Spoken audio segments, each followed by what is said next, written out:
Lorsque Dieu voudra te donner la persévérance, il va faire que tu sois affligé. Il va faire que tu sois persécuté. Pourquoi? La persécution te pousse à te donner à Dieu.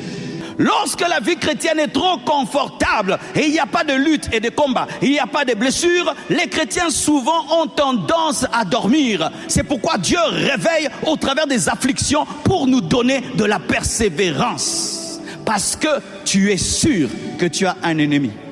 Tu es sûr qu'il y a un diable. Tu es sûr qu'il y a un démon. Vous savez qu'il y a beaucoup de chrétiens qui ont oublié le diable, qui ont oublié les démons, qui ont oublié que nous sommes dans un combat. Ils sont devenus des civils spirituels qui n'ont plus conscience qu'il y a un autre royaume de l'autre côté. Mais lorsque tu vois dans ta vie des guerres, lorsque tu vois dans ta vie des blessures, tu sais qu'il y a un Satan. Et s'il me combat, donc je suis sur le bon chemin, je vais persévérer, je vais continuer, je vais persévérer, je vais continuer.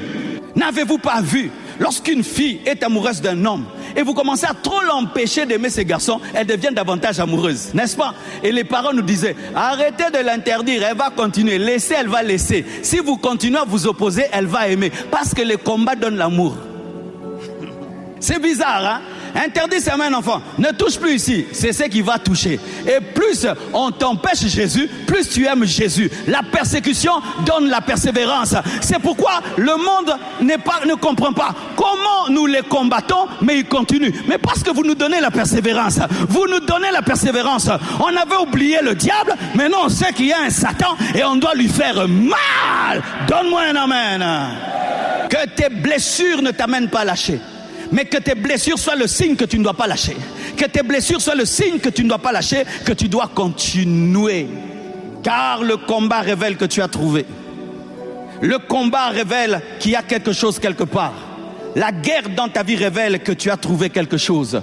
Car le diable ne combat pas les morts, il ne combat que les vivants. Et tes combats révèlent que tu es debout et que tu n'as pas encore été vaincu. Et c'est la preuve que tu dois continuer. Si tu étais mort, il n'allait pas s'occuper de toi. Il s'occupe de toi parce que tu as quelque chose. Ne t'arrête pas. Je ne sais pas ce que tu fais dans la vie et tu as des guerres dans un domaine. Continue, continue, continue, continue. Ce qui te blesse te donne un palmarès. Ce qui te blesse doit devenir un encouragement pour toi. J'aimerais te dire que si le diable s'acharne sur toi, c'est parce que tu as quelque chose.